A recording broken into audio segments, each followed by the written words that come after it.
एक बार की बात है, इन्फोजे नाम की एक बड़ी आईटी कंपनी के सामने कई सारे फूड स्टॉल्स थे, लेकिन गुड़गांव की उस जगह पे एक शंकर नाम का समोसे वाला था। अब उसके स्वाद में बात ही कुछ ऐसी थी कि इन्फोजेन का हर छोटा बड़ा एम्प्लॉय शंकर के समोसे का फैन था। शंकर ने समोसे बेचने की शुरुआत मात्र 5 रुपए से करी थी और धीरे धीरे करते करते आज उसे सेम जगह पर 10 साल हो चुके थे और अब वहाँ शंकर ने टेस्टी बाइट्स नाम की एक छोटी सी शॉप खोल ली थी। अब इन 10 सालों में गुरु नाम का एक एम्प्लॉय था जो शुरू से ही शंकर के समोसे खाया करता था। गुरु ने 10 साल पहले एज एन इंटर्न ज्वाइन किया था और अब वो जूनियर मैनेजर की पोस्ट पे था। एक दिन गुरु ने शंकर के पास जाके पूछ ही लिया कि भाई 10 सालों से मैं तुम्हारी दुकान पे आ रहा हूँ, तुम्हारे समोसे 5 रुपए से 20 रुपए तक पहुँच गए, क्या तुम्हें इसमें मुनाफा दिखाई दिया? मुझे देखो, मैंने ये कंपनी 10,000 की सैलरी पे ज्वाइन करी थी, आज मेरी मंथली सैलरी 1 लाख रुपए है, तुम्हें भी मेरी तरह नौकरी कर लेनी चाहिए थी, 20 रुपए के समोसे से क्या ही कमाते होंगे। ऐसे में शंकर मुस्कुरा कर कहता है कि साहब, जब मैंने शुरू किया था ना तब मैं दिन के 200 समोसे बेचा करता था, महीने के 30,000 रुपए आते थे मुझे, और शुरुआत में सिर्फ यहाँ आपका ही ऑफिस था, आज इस जगह पर 7 ऑफिसेज हैं और मेरे दिन का 400 ऑर्डर निकल ही जाते हैं। और पहले मैं सिर्फ समोसे बेचा करता था, आज मेरे पास मेरी दुकान है टेस्टी बाइट्स, मेरे पास 15 से ज्यादा आइटम्स हैं जिससे मैं महीने के 3 लाख रुपए से भी ज्यादा कमाता हूँ। कारीगर को खर्चा पानी देने के बाद भी 2.5 लाख रुपए बच जाते हैं। अब बताओ, अगर मैं आपके ऑफिस में काम कर रहा होता तो क्या इतना कमा पाता? शंकर ने उससे कहा कि 10 सालों में आप इंटर्न से मैनेजर बन गए और आप काम अभी भी दूसरे के लिए कर रहे हो, जिससे आपका बॉस और उनके बच्चे अमीर होंगे, पर मैं खुद का मालिक हूँ और मेरे बेटे को अपने काम के लिए जीरो से शुरू करने की जरूरत नहीं होगी, उसे पहले से एक साइड बिजनेस करके दूंगा जिसे वो और भी आगे लेकर जाएगा। अभी हमारे मेन्यू में 15 आइटम है, हो सका तो 30 हो जाएंगे और महीने का 5 से 6 लाख रुपए भी आ जाएगा। ये सब सुन के मानो गुरु के पैरों तले जमीन खिसक गई। दरअसल हमारे भारत में व्हाइट कॉलर जॉब एक बहुत बड़ा मिथ है। लोगों को लगता है कि जॉब होनी चाहिए, भले ही उससे 10 साल बाद 80,000 क्यों न मिले। इसलिए देश का 90% मिडिल क्लास जॉब सीकर है। हमें और हमारे माँ बाप को आज भी लगता है कि अपना बिजनेस या कोई नया काम शुरू करना एक बेस्ट चॉइस नहीं है, इससे बढ़िया है पढ़ाई करो, IAS वाईएएस बनो। और इस विचारधारा से होता यह है कि देश में वर्किंग क्लास की संख्या बढ़ जाती है। काम करने वाले तो 1,000 लोग हैं, लेकिन काम खाली 10 लोगों के लिए है। और यही रीजन है कि आज हमारे देश का अनएम्प्लॉयमेंट रेट 7.5% है। लोगों को लगता है कि अगर महीने का 1 से 1.5 लाख रुपए कमाना है तो ये सिर्फ अच्छी पढ़ाई, अच्छे कोर्सेज और नौकरी से ही मुमकिन है। देखो, नो डाउट जॉब एक सबसे अच्छा और ट्रेडिशनल ऑप्शन है, पर जिस तरह से इंडिया की जॉब मार्केट का हाल है ना, उसमें अपना बिजनेस शुरू करना एक बहुत सही डिसीजन साबित हो सकता है। देखो, मैं आपको कोई स्टार्टअप आइडिया नहीं देने वाला, न ही आपको कोई ऐसा आइडिया देने वाला हूँ जिसमें आप 20-25 लाख रुपए लगाओगे, बल्कि इसे स्मॉल बिजनेस आइडिया बताने वाला हूँ जिसमें न ही ज्यादा कैपिटल लगने वाली है और न ही कोई यूनिक बिजनेस आइडिया है, बल्कि तो कुछ ऐसे बिजनेस आइडिया हैं जो एक नॉर्मल आम आदमी भी शुरू करके महीने का लाखों कमा सकता है। उसी में से एक है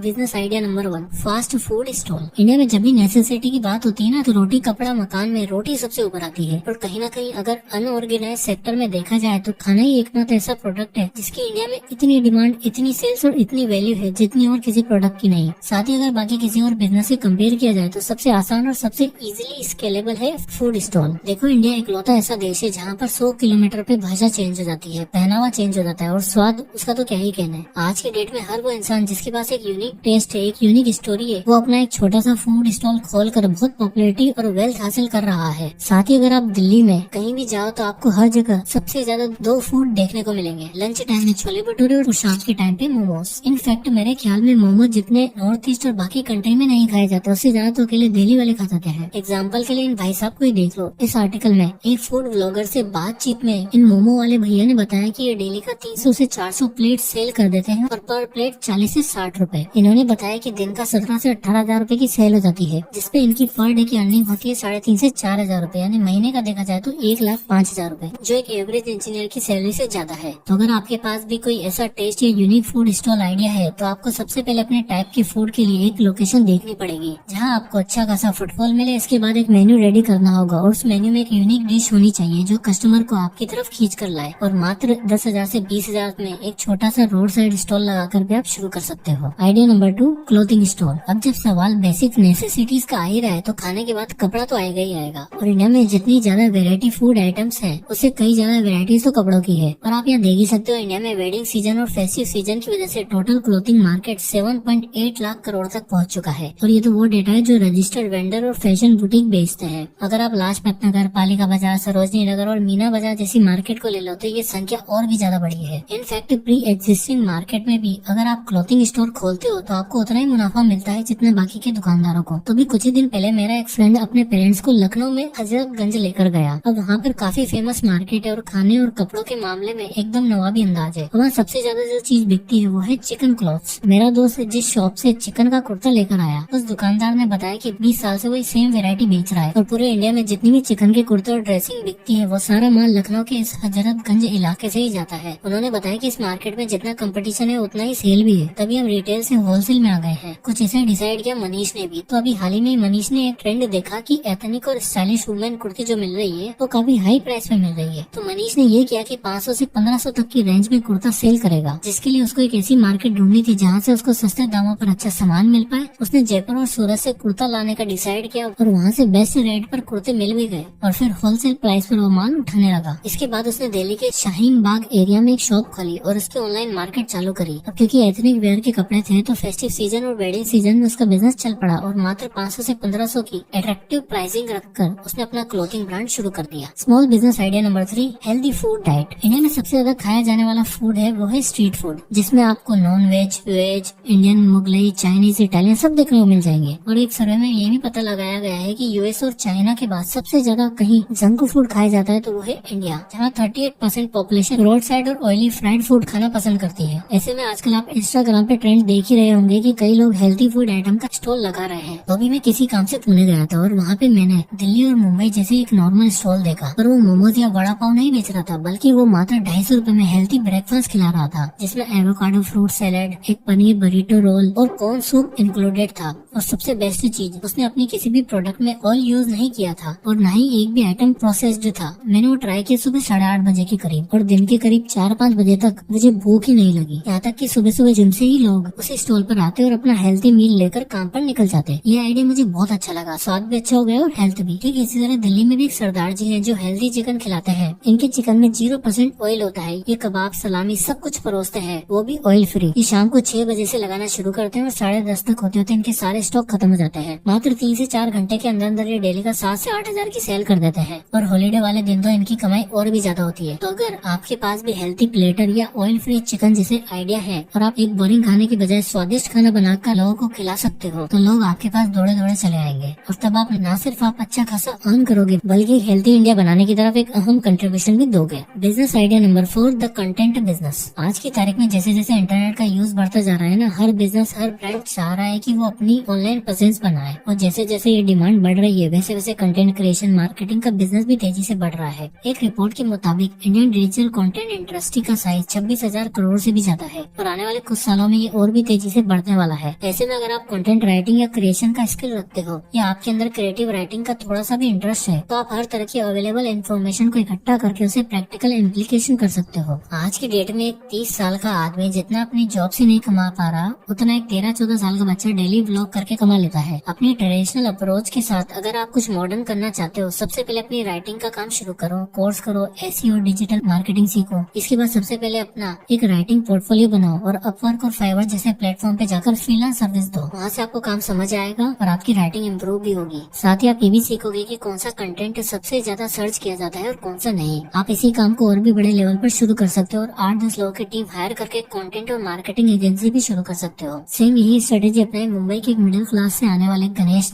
ने कोर्स करके पहले फ्रीलांस काम शुरू किया, जहाँ से उसकी राइटिंग और बिजनेस डीलिंग स्किल्स बढ़ी। फिर उसने 1.5 साल में एज ए मार्केटिंग एक्सपर्ट एक स्टार्टअप में काम किया, जिससे उसकी राइटिंग स्किल्स और मार्केटिंग स्किल्स दोनों अच्छी हो गई। 1.5 साल बाद उसने जब जॉब छोड़कर अपनी खुद की कंटेंट मार्केटिंग एजेंसी शुरू करी, 10 लोगों की टीम से शुरुआत करी और एक एक करके क्लाइंट लाना शुरू किया। देखते देखते गणेश की कंपनी के पास 50 से भी ज्यादा फिक्स्ड क्लाइंट हो चुके थे और उसकी टीम भी बढ़ने लग गई थी, जिससे गणेश सब कुछ काट कर महीने का 1.5 लाख से 2 लाख रुपए कमा रहा था। तो अगर आप भी कुछ ऐसी इच्छा रखते हो तो शुरुआत में आप 15,000 से 30,000 पर मंथ कमा सकते हो और जैसे जैसे आपका एक्सपीरियंस और क्लाइंट बेस बढ़ेगा, आपकी अर्निंग्स भी बढ़ेगी। एक एक्सपीरियंस कंटेंट राइटर 50,000 से 1 लाख रुपए पर मंथ आराम से कमा लेता है। अपने बिजनेस को स्केल करने के लिए आप दूसरे राइटर को हायर कर सकते हो, ज्यादा क्लाइंट ले सकते हो, एडिशनल सर्विस जैसे कंटेंट एडिटिंग और प्रूफ रीडिंग ऑफर कर सकते हो। आप डिजिटल प्रोडक्ट जैसे ई बुक्स, ऑनलाइन कोर्स या कंटेंट टेम्पलेट भी क्रिएट कर सकते हो। तो अब आप ही डिसाइड करो कि आप जीवन भर पढ़ाई करके एग्जाम पास करके 25 साल की उम्र में एक नौकरी पकड़नी है और उसके बाद 60 साल तक अमीर होने का वेट करना है, या आज से एक स्मॉल बिजनेस आइडिया पर काम करके अपने लिए आज से एक्स्ट्रा इनकम सोर्स बनाना है जो आपको लाइफ टाइम ग्रोथ का वादा दे सकता है। जय हिंद।